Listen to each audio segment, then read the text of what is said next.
عظیم شخصیت ہم سب کے سرپرست اور پیر و مرشد اور مربی حضرت علامہ ڈاکٹر منظور احمد نیگل صاحب دامت برکات العالیہ کو کہ وہ مائک پر تشریف لائیں اور اپنے خیالات کا اظہار فرمائیں۔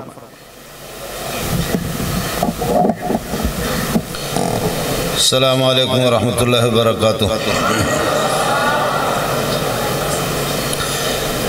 الحمد للہ والصلاة علی اہلہا وبعد، فاعوذ باللہ من الشیطان الرجیم، بسم اللہ الرحمن الرحیم۔ یقولون لا تنفقوا علی من عند رسول اللہ حتی ينفضوا وَلِلَّهِ خَزَائِنُ السَّمَاوَاتِ وَالْأَرْضِ وَلَكِنَّ الْمُنَافِقِينَ لَا يَعْلَمُونَ۔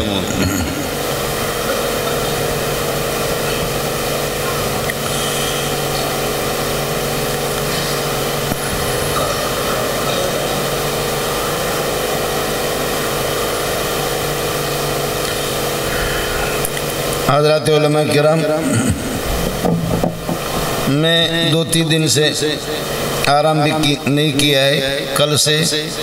کل بھی بیانات رات کو مولانا ارشد مدنی دامت برکاتہم العالیہ حضرت شیخ العرب والعجم مولانا مدنی رحمت اللہ علیہ کے صاحبزادے، ان کے ساتھ پروگرام میں رہا ہوں، پھر سفر میں، اور آج جیسے پہنچا ہوں پھر مصروفیات ابھی کسی پروگرام سے ہو کر کے آپ کے پاس پہنچا ہوں۔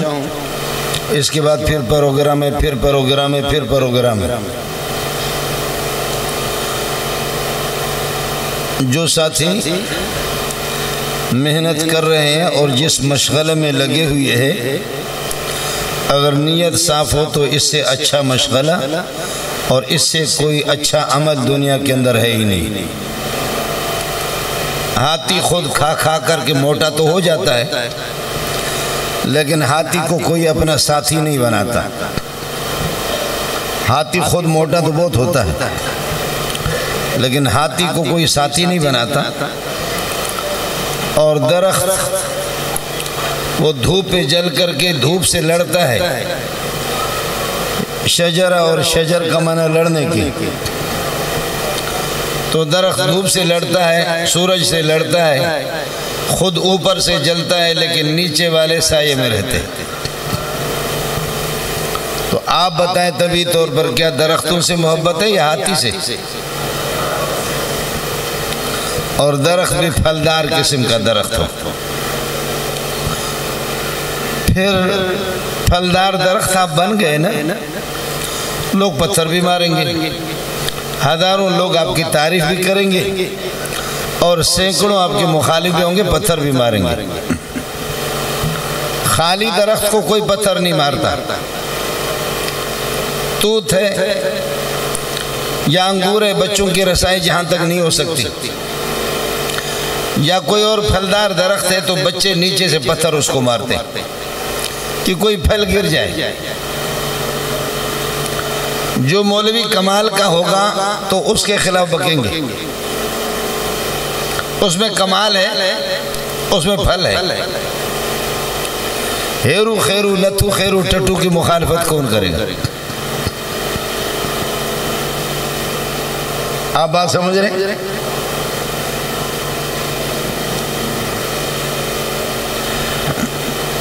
بچشم عاقلاں کوہلم بچشم جاہلاں خارم، بچشم عاقلاں کوہلم بچشم جاہلاں خارم، کرامت صادر است ازمن دریں کوہلم دراں خارم۔ میں عقل مندوں کی آنکھوں کا سرما ہوں اور جاہلوں کی آنکھوں کا کانٹا ہوں۔ میری کرامت دیکھو کہ میں منظور کانٹا بھی ہوں اور میں سرما بھی ہوں۔ آپ کو سمجھ میں آ رہا ہے؟ میں مثال سمجھا رہا ہوں، خدا منظور کو اس طرح بنا دیں۔ بچشم عاقلاں کوہلم، عقل مندوں کی آنکھوں کا سرما ہوں، بچشم جاہلاں خارم، اور جاہلوں کی آنکھوں کا کانٹا ہوں۔ کرامت صادر است ازمن، میری کرامت دیکھ لو، دریں کوہلم دراں خارم، ادھر سرما ہوں ادھر کانٹا ہوں۔ آپ کے سندھ میں اور پنجاب میں خیبر پختون میں یہ نہیں ہوتا، ہمارے پہاڑوں میں یہ سرمے والا پتھر ہوتا ہے، اکا دکا ہوتا ہے۔ ہم تو پہاڑوں میں رہنے والے خانہ بدوش لوگ ہیں، جو لوگ اس پتھر کو پہچانتے ہیں تو اس کو اٹھا کر کے صاف کرتے ہیں، دھوتے ہیں، خوب صاف کرتے ہیں، پھر اس کو پیس پیس کر کے آنکھوں میں بساتے ہیں۔ جو قدردان ہیں، جو پتھر کو جانتے ہیں، تو انہوں نے اٹھا کر کے صاف بھی کر لیا، اس کی قدر بھی کی، اور پھر اس کو پیس کر کے آنکھوں میں بسایا۔ اور بارے حضرات اس قسم کے ہوتے ہیں کہ ادھر پیشاب کیا، سامنے وہ پتھر پڑا ہوا ہے، ان کو پتہ نہیں کہ یہ سرمے والا پتھر ہے، اٹھے اور استنجا خشک کیا۔ تو کسی نے آلے تناسل پہ لگایا، کسی نے آنکھوں پہ لگایا۔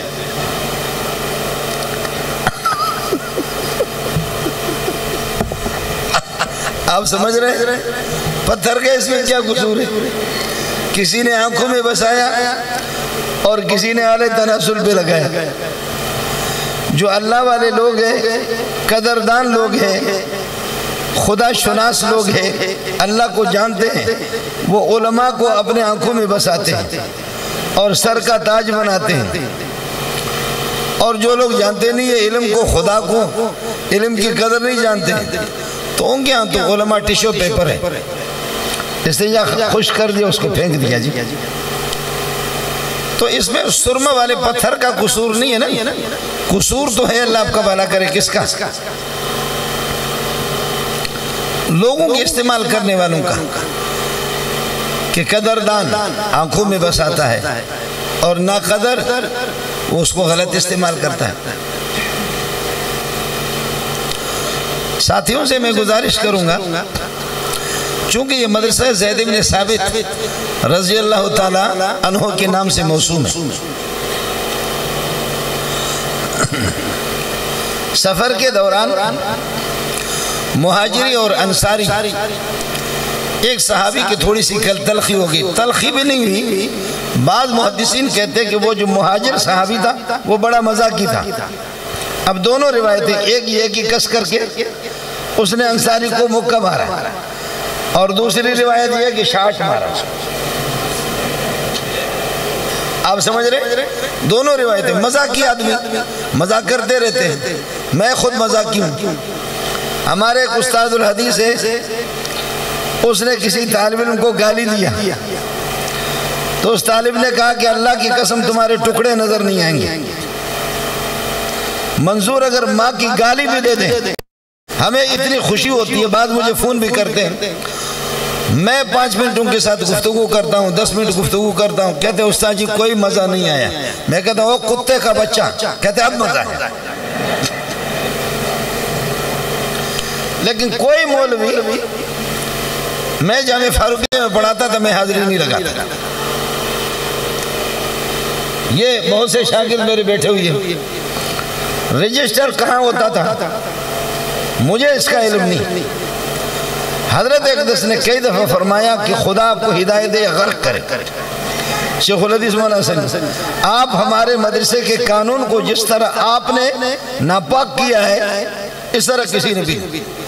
اساتذہ کی تنخواہیں کٹ جاتی ہے، استاد جب غیر حاضر ہو یا شاگردوں کو ہم کس طرح تنبیہ کریں؟ کیا آپ حاضری نہیں لگاتے؟ تو اب یہ بات میٹنگ میں کہتے تو میں نے کہا حضرت یہ باتیں چھوڑو، جو اساتذہ آپ کے حاضری لگاتے، میں قسم کھا کے کہتا ہوں طلبہ اتنے ان کے سبق میں نہیں جاتے، میں حاضری لگاتا نہیں، میرے سبق میں آتے، اور یہ پکی بات ہے، میرے شاگردوں سے پتہ کرو۔ آخر 500-600 تو میرے پاس دورے میں ہوتے ہیں، اب دورے تفسیر میں بھی مذاق بھی کرتا ہوں، سبق میں پڑھاتا ہوں۔ مولانا سلم شیخ پوری رحمت اللہ علیہ آئے میرے ہاں معاوضتیں کی درس دینے کے لیے، آدھا گھنٹے نہیں گزرا کہ لڑکوں کو نیند آ رہی تھی۔ میں نے کہا حضرت جی میں سبق بھی پڑھاتا ہوں، قرآن کو بھی حل کرتا ہوں، سبق بھی پڑھاتا ہوں، اور 6-7 گھنٹہ ایک ساتھ بیٹھے ہوئے، خدا کی قسم اس طرح لوگ نہیں تھکتے جیسے آپ کے آدھا گھنٹے کے اندر تھکتے، اس طرح کوئی نہیں تھکتا۔ آپ حضرات بات سمجھ رہے ہیں؟ خطیب بنیں گے جا کر کے، لیکن خیال کر لینا خیال کر لینا، ایک خطیب اور ایک ڈرائیور، خطیب اور ڈرائیور اور مسند پر بیٹھنے والا استاد، یہ اپنے 2.5 گز کے شلوار کے اندر نہیں رہتا، باہر چلا جاتا، اور شلوار سے جب باہر نکلیں گے تو پھر ننگے ہوں گے۔ میرا ایک شاگرد استاد لگا، ایک ہی ہفتے کے اندر باتوں میں مجھے کہنے لگے کہ شرم کرو۔ میں بہت ہنسا، لڑکے تیار ہو گیا، کہا تیری ماں تیری بہن، تو نے یہ بات کیوں کی؟ میں نے ان کو روک لیا، یہ جامعہ فاروقی کی بات آپ کو بتا۔ اب جامعہ فاروقی میں استاد لگا تو باتوں میں مذاق میں کہنے لگے شرم کرو۔ میں نے اسے کہا بیٹا 1 2 یہ 3 یہ 4 آئے سمجھے؟ آپ لوگ دیکھ رہے 1 2 یہ 3 اور یہ 4، اور پھر ادھر سے 2 یہ 4۔ آپ کو سمجھ میں آئے نہیں ہے؟ میں نے کہا بیٹا دبر کو اللہ پاک نے مقد کو درمیان میں رکھا ہے، لیکن تیری تدریس کا کمال ہے کہ 1 ہفتہ نہیں گزرا تو نے سر پہ رکھا ہے اس کو۔ تیرا دبر بہت اوپر چلا گیا، اور یہاں سے ترقی کر کے سر پہ تیرا دبر چلا گیا۔ کمال میرا یہ ہے، میں رئیس دارالافتاء بھی ہوں، میں امام بھی ہوں، خطیب بھی ہوں، شیخ الحدیث میں ہوں، اس لیے کہ ہمارے اکابرین علماء دیوبند کی اصطلاح تھی کہ شیخ الحدیث وہ ہے جو ترمذی جلد اول پڑھا ہے۔ ہندوستان میں یہی ترتیب تھی، بخاری والا شیخ الحدیث نہیں ہوتا تھا۔ تو میں نے کہا میں تو شیخ الحدیث بھی ہوں کئی سال سے، امام بھی ہوں، خطیب بھی ہوں جامعہ فاروقی میں، لیکن مزے کی بات یہ ہے کہ آپ سے یہ فارمولہ پوچھنا چاہ رہا ہوں۔ یہ فارمولہ کیا ہے کہ آپ کا دبر 1 ہفتے میں بہت اوپر چلا گیا۔ یہ فارمولہ مجھے کہتے ہیں استاد جی کیا مطلب؟ وہ لڑکے اس کی پٹائی کر رہے تھے، میں نے ہاتھ باندھا، میں نے کہا اللہ کے لیے اس کو چھوڑ دو، ایک کو چھوڑ دو۔ انہوں نے اس کو اللہ کا بھلا کرے مشکل سے، اب اس کو اپنی غلطی کا احساس ہو گیا۔ رات کو عشاء کے بعد میرے مکان میں آ کر کے رو کر کے کہنے لگے مجھے اللہ کے لیے معاف کر دو۔ میں نے کہا معاف کر دیا، لیکن اس کو سر سے نیچے اتارو۔ میں نے معاف کر دیا، لیکن یہ جو آپ کا مقد شریف ہے، نواز شریف شہباز شریف، تو یہ جو آپ کا مقد شریف ہے اس کو ذرا نیچے اتارو۔ یہ حال ہے جی ہمارا، اپنے شلوار کے اندر رہنا۔ ایک آدمی جا رہا تھا، دوسرے نے پیچھے سے انگلی دے دی، اس نے کہا چلو یہ 5 روپے لے لے۔ تھوڑی دیر کے بعد کوئی اور جا رہا تھا، اس کو انگلی دے دی، اس نے بھی 5 روپے دے دی۔ پھر آگے جا رہا کہ اس میں تو مفت میں پیسے ملتے، ایک اور کو انگلی دے دی، اس نے تلوار نکال کر کے گردن اڑا دی۔ آپ سمجھ رہے؟ مولانا بجلی گھر لوگوں کی ماں اور بہنوں کا نام لے کر کے گالی دیتے تھے، اور لوگ کہتے تھے ہمارا ابا ہے، خدا کی قسم ہمیں خوشی ہوتی۔ اور حضرت مولانا بجلی گھر کا جب انتقال ہو گیا تو ان کی یادگار میں جو جلسہ رکھا گیا اس میں حضرت اقدس مولانا حمداللہ ڈاگوی رحمۃ اللہ علیہ بھی تشریف لائے، اور میں بھی گیا۔ حضرت اقدس مولانا ضرب خان رحمۃ اللہ علیہ بھی تھے، لیکن وہ نہ آ سکے۔ تو میں نے مفتی قاسم سے عرض کیا کہ مفتی صاحب پہلے بجلی گھر بننے میں ٹائم لگے گا، بجلی گھر بننے میں وقت لگے گا، خیال کر لینا۔ چنانچہ 1 ہفتہ نہیں ہوا کہ مفتی صاحب نے بھی اس طرح کچھ باتیں کی، لوگوں نے کہا کہ تمہارے ٹکڑے نظر نہیں آئیں گے۔ بجلی گھر چیز ہی الگ، بجلی گھر چیز ہی الگ۔ جامعہ فاروقیہ میں ایک استاد نے طالب علم کو دی گالی، اس نے یہاں سے پکڑا دے مارا اس کو، لوگ کھینچ رہے، وہ ایرانی تھا، اتنا طاقتور تھا، کھینچ رہے لوگ اس کو، کھینچ رہے، طالب علم چھوڑ نہیں رہا۔ آخرکار استاد کی حالت یہ صبر کر، اور پھر اس کے بعد طالب علم ہنس ہنس کر کے کہنے لگے کہ منظور بننے میں تھوڑا سا ٹائم لگے گا۔ آپ کو اندازہ ہو گیا کہ تو کتنے طاقت کا مالک ہے، اس لیے ہوش سے آپ جائیں گے۔ میری خطابت تو ننگی خطابت ہے، لیکن یہ کہ مجھے کسی مشکلات کا سامنا کرنا نہیں پڑا۔ ہاں کچھ لوگ سیاق و سباق سے بات کاٹ کر کے ان کے میں ذمہ دار نہیں، وہ بھی اپنے لوگ ہوتے ہیں، لیکن کبھی بھی مشکلات کا سم، لیکن اس میں تھوڑا سا وقت لگے گا، وقت لگے گا۔ دوسری بات جو آپ سے گزارش کروں گا، آدھی راتوں کو اٹھیں گے، آدھی راتوں کو اٹھیں گے، روئیں گے۔ حضرت اقدس ابو الحسن علی ندوی رحمۃ اللہ علیہ فرماتے ہیں کہ ہندوستان میں ایک خطیب تھا جس کی اردو بھی کوئی خاص نہیں تھی، فصاحت و بلاغت کے مالک بھی نہیں تھے، تہجد کے ٹائم پہ سحری کے وقت سے لے کر کے اس کی مسجد بھر جاتی تھی، فجر کی نماز جیسے وہ ختم کرتے تو ان کا درس شروع ہوتا تھا، لوگوں کو جگہ نہیں ملتی تھی مسجد میں، مسجد سے باہر۔ میں حیران تھا کہ یا اللہ یہ کیا چیز ہے۔ میرا دوست تھا الیکس علیکم سے تھا، میں نے اسے ایک دن کہا کہ یہ بتا دو الگ تھلگ خدا واسطے بتا دو کہ آپ کے پاس کیا نشہ ہے کہ اس طریقے لوگ آپ کے لیے مرتے ہیں۔ کہنے لگے ابو الحسن علی ندوی یہ باتیں کرنے کی نہیں ہیں، یہ بتانے کی نہیں ہے، لیکن آپ نے مجھے چھیڑا اور آپ پوچھ رہے ہیں، آپ مجھے محبوب دوست ہیں، اس لیے میں آپ کو بتاتا ہوں جو کچھ مطالعہ کرتا ہوں، جو کچھ تیاری کرتا ہوں، راتوں کو اٹھ کر کے روتا ہوں کہ اللہ میری فریاد کو لوگوں کے سینوں تک پہنچا دے۔ یہی ایک ہی چیز ہے، یہی ایک ہی چیز ہے کہ جس کی وجہ سے اللہ نے اپنے بندوں کو متوجہ کیا، فَجْعَلْ أَفْئِدَةً مِنَ النَّاسِ تَهْوِي إِلَيْهِمْ، اے اللہ لوگوں کے دلوں کو میرے اولاد کی طرف مائل کر دینا۔ یہ ہوگا وَدَاعِيًا إِلَى اللَّهِ بِإِذْنِهِ وَسِرَاجًا مُنِيرًا، لیکن وَمَنْ أَحْسَنُ قَوْلًا مِمَّنْ دَعَا إِلَى اللَّهِ، دعوت إِلَى اللَّهِ، اس سے زیادہ خوبصورت کسی کی بات ہو ہی نہیں سکتی کہ جو اللہ کے کوئی سینما کی طرف بلا رہا ہے، کوئی شراب کی طرف، کوئی ڈکیتی کی طرف، کوئی کس طرف، کوئی کس طرف، کوئی کس طرف، کوئی کس طرف، لیکن جو اللہ کی طرف دعوت دے رہا اس کی دعوت سے اچھی کسی کی دعوت ہی نہیں، اس کی پکار سے کسی کی پکار اچھی نہیں، اور اس کی اللہ کو بلا کرے گفتگو سے کسی کی گفتگو اچھی نہیں ہے۔ دعا الی اللہ، دعا الی اللہ، خیال کیجئے گا، مجتہد بننے کی کوشش نہ کیجئے گا۔ میں آپ سے ایک بات اور کروں گا، اور کلیانوی صاحب میرے سر کے تاج، آپ سمجھ رہے، لیکن آپ سے عرض کروں گا کہ عربی جو ذخیرہ ہے، قواعد کا جو ذخیرہ ہے، اس کو پڑھیں گے،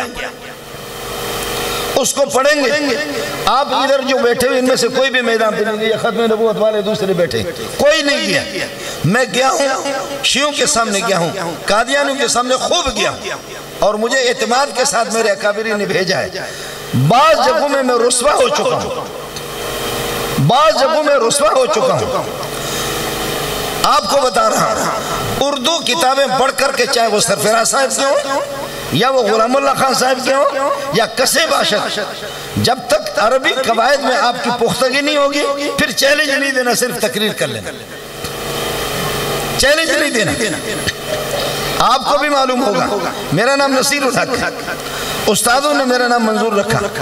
حضرت اقدس مفتی عبدالشکور ترمذی رحمۃ اللہ علیہ نے بتایا، انہوں نے کہا کہ سردار احمد گبول کا مناظرہ ہمارے جس بھی عالم کے ساتھ ہوتا اٹھا کر کے پھینکتا تھا اس کو، اور ظاہر ہے کہ گبول تھا، گبول تھا، آپ سمجھ رہے۔ آخرکار ہماری دیوبندیت مجبور ہو کر کے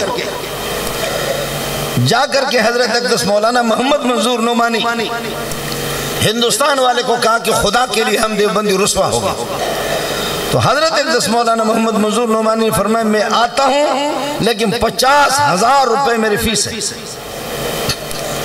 اس زمانے کے 50,000 آج کے کروڑوں روپے بنتے، اس زمانے کے 50,000 کروڑوں روپے بنتے ہیں۔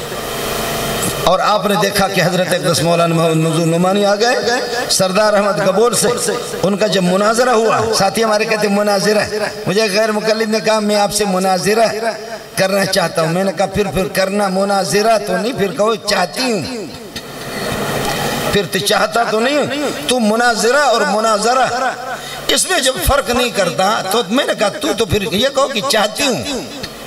اسم فاعل اور مفاعل کے مصدر میں جب آپ کو فرق معلوم نہیں ہے، میں نے کہا الو کا پٹا تو، اور رام ہو گیا، آگے بولا ہی نہیں۔ حضرت اقدس مولانا محمد منظور نعمانی آ گئے، تو پھر 2 دن تک یہ سلسلہ رہا. سردار احمد قبول بلوچ آدمی، بلوچ تو گالیاں دیتے بھی ہیں، وہ گالی دیتا رہا. حضرت مولانا محمد منظور نعمانی رحمۃ اللہ فرمایا تو گالی دے، 2 دن کے بعد جب فیصلہ ہوگا کہ پلہ کس کا بھاری ہے، تو پھر جب فیصلہ میرے حق میں آئے گا اس کے بعد آپ کے گالیوں کا جواب دوں گا. اور اس وقت آپ یہ چاہتے کہ یہ تیش میں آ جائے، میں انشاءاللہ غصے نہیں کروں گا. مسلک کی بات ہے اور ایمان کی بات ہے، نظریے کی بات ہے. آپ کو شکست دے کر کے پھر انشاءاللہ اس کے بعد آپ کی گالیوں کا جواب دوں گا. اب جواب نہیں. چنانچہ سردار احمد قبول کو چت کر دے اس نے زمین پہ مارا. جی ہاں، علامہ انور شاہ کشمیر کو آپ نے کیوں بلایا؟ مقدمے بھاولپور میں وہ کیوں آئے؟ اس لیے کہ یہاں پاکستان میں کوئی مرد نہیں تھا، کوئی بھی نہیں تھا. مرزا بشیر اور مرزا اللہ کو بلا کریے جو آپ کے حکیم نور الدین ہے، نور الدین جس کا بیان القرآن ہے. جی ہاں، بیان القرآن ایسی معقولی کتاب ہے قادیانی کی. ہمارے کچھ مصنفین اسے حوالے نقل کر رہے تھے. میں نے کہا خدا کے بندو یہ قادیانی نہیں. میں نے کہا فلان جگہ کو دیکھو، فلان جگہ کو دیکھو، فلان جگہ. اب پتہ چل گیا جی اتنا ماہر آدمی تھا، اتنا ماہر آدمی تھا. لیکن فنی طور پر حضرت اقدس مولانا محمد منظور نعمانی سے اس نے کہا کہ ان 7 آتیت اکاد اخفیہ. سردار قبول نے کہا اخفاء مطلق ہے یا مطلق اخفاء مراد ہے؟ آپ کے کراچی کے مولویوں کو لکھنے کا بڑا شوق ہے. ایک لکھتا ہے کہ تقلید مطلق، کہیں مطلق تقلید، مطلق تقلید، تقلید مطلق. میں تو کتاب لکھ کر کے بیچتا رہا لیکن منہ ہمارا تو کالا کرتا. کتاب تو لکھ رہا ہے نا، بڑا شوق ہے آپ کو کتاب لکھنے کا، لیکن تقلید مطلق اور مطلق تقلید میں جب آپ کو فرق معلوم نہیں ہے، نر قسم کے لوگ ہوتے ہیں، نر قسم کے لوگ. ابھی آپ نے دیکھا حیات انبیاء پر جس نے ایک اٹھا کر کے جو منکر حیات نبوی تھا ادھر پھینکا، رو کر کے اسلام آباد اور پنڈی کے علماء مجھے بلائے. میں نے کہا کرتا ہوں، کوئی بھی ماں کا لال ہو مناظرہ کرتا ہوں، لیکن 1 کروڑ میری فیس ہے. اور آپ کو بھی کہہ رہا ہوں کہ صحیح دیوبندیت جو میرے اکابرین کا مذہب ہے اس پر کوئی 1 کروڑ روپے فیس دے دو، کروں گا میں. ایران جب میں گیا، ایران گیا آپ کا نمائندہ بن کر کے، میرا رب جانتا ہے کہ میں نے کتنی محنت کی، لیکن واپس آیا تو وفاق کی طرف سے یہ ملا مجھے اور یہ. جی ہاں، آخر کوئی مرد تھا تو کیوں نہیں بھیجا آپ لوگوں نے؟ کیوں نہیں بھیجا؟ اور واپس آیا تو یہ ملا مجھے. آپ سمجھ رہے ہیں؟ ترجمہ قرآن کے سلسلے میں وفاق نے مجھے بھیجا، مجھے بہت افسوس ہو. اگر مجھے 5 روپے انعام بھی دیتے وہ بھی انہوں نے نہیں دی. وہ بریلوی کتنا خراٹ تھا اور شیعہ کتنا خراٹ تھا. میں مثال آپ سے عرض کرتا ہوں.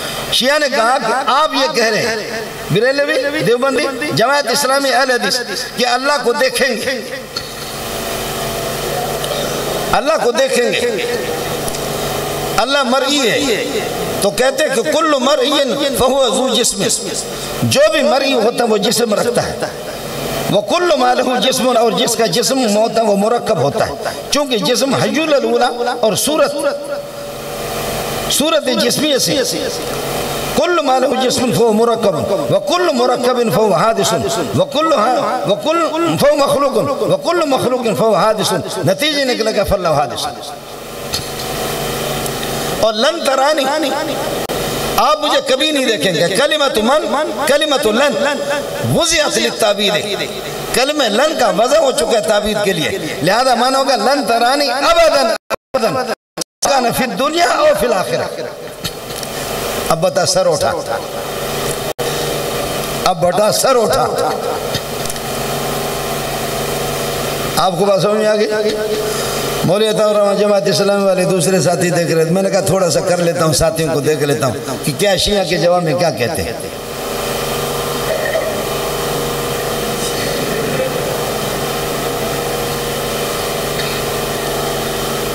بات آئی سمجھ میں؟ کیسے ہو سکتا؟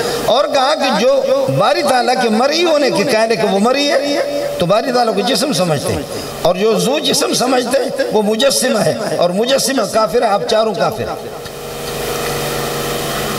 ہم لوگ شیعہ کہتے ہیں نہ دنیا میں دیکھیں گے نہ آخرت میں دیکھیں گے. یہ وہ چیزیں ہوتی ہیں، یہ وہ چیزیں ہوتی ہیں. ایران کے اندر ترکت فیکم امرین لن تضلوا ما ان تمسکتم بہما کتاب اللہ، اس حدیث پر 3 دن کی بحث تھی. دوسری روایت موطا امام مالک کی اور صحیح مسلم کی، ترکت فیکم الثقلین، اور ثقل اکبر قرآن، اکبر اصغر ان کے ہاں نہیں ہے، ان کے ہاں پنجتن پاک یہ بھی ثقل ہے. ہمارے ہاں ثقل ثانی حدیث ہے، اور ثقلین جن و انس بھی ہے، اور ثقلین قرآن و سنت بھی. وہ ان تفصیلات میں جانا نہیں چاہنا. مسلم شریف سے جب حوالے پیش کیا تو کہتے ہیں ان هذا الحديث قد ورد في صحيح مسلم وكل ما ورد في صحيح مسلم فهو صحيح فهذا الحديث صحيح. اب کرو کبرا پر حملہ کرو. اب آپ کہیں گے ان هذا الحديث ليس بصحيح، یہ سالب جزئی ہے، اور سالب جزئی سے کل ما ورد في صحيح فهو صحيح، یہ آپ کا خود موجب کلیہ اہل سنت والجماعت کا. تو سالب جزئی سے آپ کا موجب کلیہ ٹوٹ جائے گا. ہمارے حضرت اقدس مولانا عبد الرحمن چابہاری نے فرمایا ماہم میں تسلیم کنے، ماہم میں تسلیم کنے، وقت ہے کہ یہ حدیث در صحیح مسلم و صحیح موطا امام مالک وارد شدہ است، ماہم میں تسلیم کہ یہ حدیث صحیح است. تو میں نے بلوچی میں کہا کہ جب صحیح است تو ہم جھک مارنے کے لیے یہاں آ گئے. جب صحیح است عرب بھی کہہ رہے، سارے کے سارے کہہ رہے صحیح است صحیح است، تو پھر ہم جھک مارنے کے، پھر تو شیعہ تو جیت گیا نا. اس لیے تیار ہو کر کے جانا ہے. اللہ آپ سے کام لے رہا ہے. اور برادر مکرم میرے، میں ان کی خدمات کا معترف ہوں، لیکن آپ سے کہوں گا اللہ کی طرف رجوع بھی کر لیں ساتھی، اور فنی طور پر مضبوط کر لیں اپنے آپ کو. فنی طور پر آپ کی ہر بات وہ اللہ آپ کا بھلا کریے کہ کیا ہے، وہ صرف لفاظی نہیں، حقائق ہوں.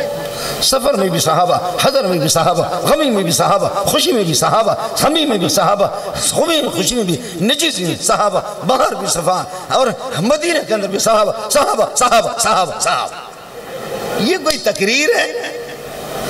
یہ کون سی تقریر ہے؟ تو لوگوں کو، کچھ لوگوں کو مواد تو دے دے نا، سمجھتا ہے؟ لوگوں کو کچھ مواد تو دے دے. میں آپ کو بتا رہا ہوں دشمن بڑا مضبوط ہے، دشمن پر پیسہ خرچ ہوتا ہے، دشمن پر کروڑوں لگتے. میرے شیخ مفتی عبدالشکور ترمذی رحمۃ اللہ فرمایا کہ میں اور مولانا منظور چنوٹی ہم دونوں کے دونوں دیوبندیوں کی طرف سے حکم تھے. اس لیے ساتھی جب جائیں میدان کے اندر، ایک تو اللہ سے عافیت مانگیں، اللہ سے عافیت، ہمیشہ اللہ کی طرف رجوع کریں کہ میری اور آپ کی وجہ سے مسلک کو کہیں نقصان نہ ہو. اپنی اس خطابت کو فنی طور پر بھی مضبوط کر لیں. قرآن میں جتنا بھی ہو، قرآن قرآن قرآن قرآن قرآن. میں خود یہ ادھر ادھر کی بہت مارتا ہوں. لوگ مجھے کہتے ہیں مولوی صاحب اللہ کے لیے اس قسم کی فضول باتیں چھوڑو، مولوی صاحب قرآن پڑھو ترجمہ کرو، قرآن پڑھو ترجمہ کرو، قرآن پڑھو. میرا گلا بیٹھ کے ورنہ میں آپ کو قرآن سناتا، میں آپ کو قرآن سناتا. جی ہاں، قرآن پر جتنا بھی آپ کا عبور ہو. حضرت مولانا محمد منظور نعمانی رحمۃ اللہ علیہ عبید اللہ سندھی پر جو بہت سے، یہاں بھی بہت سے ہوں گے حضرات جو عبید اللہ سندھی کو کوئی زندگی کہتا ہے. عبید اللہ سندھی کے مدارک علمیہ کو پہلے سمجھو پھر زندگی کہو. آپ سمجھے؟ عبید اللہ سندھی کے مدارک علمیہ کو سمجھو تو پھر دیکھوں گا کہ آپ کو، اور ہے کوئی ماں کا لال عبید اللہ سندھی کے بارے میں مجھ سے گفتگو کرے، پھر میں اس کو بتا دوں گا کہ عبید اللہ سندھی کون ہوتا ہے. میں سندھی نہیں ہوں، میں بلوچ ہوں. آپ سمجھے؟ فرماتے کہ میں نے مولانا کی ذکاوت کو دیکھ کر 3 دن ایک اجلاس ہوا الولی رسالہ میں، یہ آیا جو حیدرآباد سے نکلتا ہے. میں نے کہا عبید اللہ سندھی کو کہ یہ کیا ذکاوت ہے، یہ کیا قابلیت ہے آپ کی، آپ بتاؤ کہ یہ علوم کہاں سے لا رہے ہیں. تو حضرت اقدس نے فرمایا عبید اللہ سندھی رحمۃ اللہ علیہ کہ منظور منطق و معقولات کا میں حافظ ہوں، لیکن شاہ ولی اللہ کی کتابوں کے اسرار اور رموز، علوم اسرار اور رموز کا میں، شاہ ولی اللہ کی کتابوں کا میں حافظ ہوں. حجت اللہ البالغہ، البالغہ نہیں کہنا، حجت اللہ البالغہ. لیکن منظور میں نے 50 سال قرآن میں محنت کی، 50 سال میں نے قرآن میں محنت کی. اس لیے گزارش ہوگی کہ علم حدیث کو بھی دیکھیں. یہ ہوتا نا ہمارے بعد میرے بھائی دوستو بھائی دوست بھائی دوست بھائی، میرے بھائیو دین پہ چلو گے، میرے بھائیو دین پر چلو گے، سنتوں پر چلو گے، عمل کرو گے، عمل صالح کرو گے، دین کو سینے سے لگاؤ گے، میرے بھائی آپ کا اڑنا، میرے بھائی آپ کا بچھونا، میرے بھائی آپ کا اٹھنا، میرے بھائی آپ کا بیٹھنا دین دین دین دین ہوگا تو اللہ تعالیٰ 70 باغات آپ کو عطا فرمائیں گے۔ 70 باغات میں سے ہر باغ کے اندر 70 بلڈنگیں ہوں گے، اور ہر بلڈنگ کے اندر 70 کمرے ہوں گے، اور ہر کمرے کے اندر 70 حوریں ہوں گے۔ پٹھان دیکھ رہا تھا کہ خدا کرے آج ہمارا مولوی 70 سے نیچے آ بھی نہیں رہا۔ اس نے کہا کہ ہمارا حضرت تو 70 کی سپیڈ پہ جا رہا ہے، دامہ اسپیڈ ہو، سمجھے بھئی، دامہ اسپیڈ ہو 70 پر ظالم جا رہا ہے۔ یہ کچی باتیں اس قسم کے تو خطیب صاحب بیان کر رہا تھا، 2 خطیب، سمجھے بھئی، لاکھوں کے مجمع سے میں نے لکھ کر کے دیا کہ آپ کے اس بیان میں 6 حدیثیں تھیں، ان میں سے ایک بھی صحیح نہیں تھی۔ آپ کے بیان میں 5 حدیثیں تھیں، 4 تھیں، ان میں سے ایک صحیح نہیں تھی۔ کھا کر کے مرغن غذا بادام پستہ تو کھاؤ، وہ کھائیں، آپ مریدوں کو بیوقوف بنائیں، لیکن یہ ہے کہ آپ کے میں اس لیے آپ زید بن ثابت مدرسے کے تو سفر کے دوران میں نے عرض کیا کہ مہاجر اور انصار کی دونوں کی لڑائی ہو گئی، وہ مذاق ہو گیا، تو اس پر یہ ہے کہ مہاجر کہتے اے مہاجروں، اور انصار کہتے اس پر عبداللہ بن ابی جو رنڈیوں کی کمائی کھاتا تھا، آپ کو پتہ ہے وَلَا تُكْرِهُ فَتَيَاتِكُمْ عَلَى الْبِغَاءِ إِنْ أَرَدْنَا تَحَصُّنًا لِتَبْتَغُوا عَرَضَ الْحَيَاةِ الدُّنْيَا۔ رنڈیوں کی کمائی پہ چلتا تھا یہ سردار مردار، رنڈیوں کی کمائی پہ۔ اس نے کہا کہ مہاجر کون ہوتے ہیں؟ مہاجر میں ابو بکر، عمر، عثمان، خود رسول پاک مہاجرین میں لَإِن رَجَعْنَا إِلَى الْمَدِينَةِ، مدینہ جائیں گے، لَيُخْرِجَنَّ الْأَعَزُّ مِنْهَا، مدینہ سے معزز، ہم معزز ہیں، کمینہ ہمیشہ اپنے آپ کو معزز کہتا ہے، لَيُخْرِجَنَّ الْأَعَزُّ مِنْهَا الْأَذَلَّ، ذلیلوں کو گھسیٹ کر کے نکالیں گے۔ وَلِلَّهِ الْعِزَّةُ وَلِرَسُولِهِ وَلِلْمُؤْمِنِينَ، آپ کے پاس غلبہ، آپ کے پاس عزت کہاں سے آ گئی؟ یہ کہاں سے آگے کمینہ؟ حضرت زید بن ثابت نے سنا آ کر کے رسول پاک صلی اللہ علیہ وسلم، بلکہ زید بن ارقم رضی اللہ تعالیٰ، انہوں نے آ کر کے حضرت کو بتایا کہ یا رسول اللہ اس طریقے پر یہ کہتے ہیں کہ مہاجرین کو ذلیل کہتا ہے۔ حضرت نے فرمایا کہ آپ نے یہ بات کی ہے کہ چونکہ چنانچہ دراصل میں یوں اس بات کا تعلق ہے، میں نے کہاں کہا، اس کا آپ تصور کر سکتے میرے جیسے انسان آپ پر فداکار، آپ پر قربان ہونے والے، آپ کی مجلسوں میں حاضر ہونے، سفر حضر میں ہمیشہ آپ کے ساتھ ہونا، آپ کی مجلسوں کو میں چھوڑنے والا نہیں ہوں، آپ پر جان فدا کرنے کے لیے میں تیار ہوں۔ حضرت آپ میرے بارے میں کیسے غلط فہمی مبتلا ہو گیا؟ آپ کو کس طریقے پر کسی نے بتا دیا، میں کیسے اس طریقے پر آپ کے بارے میں کہہ سکتا ہوں؟ حضرت نے فرمایا کہ واہ صوفی صاحب، واہ صوفی صاحب، واہ صوفی صاحب کی حضرت زید کو حضرت نے جھٹلا دیا۔ ان کے چچا نے بتایا کہ زید کیا ہوا آپ کو؟ زید کیا ہوا کہ آپ نے خود بھی بدنام ہو گئے، پورے خاندان کو آپ نے بدنام کر دیا۔ پھر اذا جاءک المنافقون قالوا نشهد انک لرسول اللہ، جب آیت نازل ہو گئے فرمایا کہ زید قد صدق اللہ اذنک، اللہ نے تیرے کانوں کو سچا قرار دیا، تو نے جو سنا ہے بالکل ٹھیک سنا ہے۔ اس لیے آپ مدرسے زید بن ثابت یا زید بن ارقم مدرسے کے جس کے شاگرد ہیں وہی زید بنا کرو، آپ کی ہر بات سچی ہونی چاہیے، اور سچی اس وقت ہوگی اس کا تعلق قرآن کے ساتھ ہوگا، حدیث کے ساتھ تعلق ہوگا، سچے محمد کے ساتھ، سچے صدیق اکبر کے ساتھ اس کا تعلق ہوگا، تو پھر انشاءاللہ آپ کے لیے دعا گو ہوں۔ میں ساتھیوں کو خود مولانا کلیانی صاحب کے پاس بھیجتا ہوں۔ اس کی بنیادی وجہ ہے کہ میں خود یہاں تقریر کرتا ہوں نا ایک مرتبہ، لوگ کہتے ہیں حضرت آپ کی پہلی مرتبہ بھی یہی، آخری بھی یہی، اس کے بعد آپ زحمت نہ فرمائیں، تو اس وجہ سے مولانا کلیانی کو بولنے کا طریقہ بھی آتا ہے۔ میں خود ساتھیوں کو ترغیب دیتا ہوں، بھیجتا ہوں، آپ حضرات اللہ کی طرف بھی رجوع کریں، اللہ آپ کے اس علم کو متعدی بنائے، اس کو نافع بنا دے، خلق خدا کو اللہ آپ سے مستفید کر دے۔ آپ کے لیے دعا کروں گا، آپ سے دعاؤں کی بھیک مانگتا ہوں، آپ کا خادم، آپ کے خاک پائے منظور، وآخر دعوانا الحمدللہ رب العالمین۔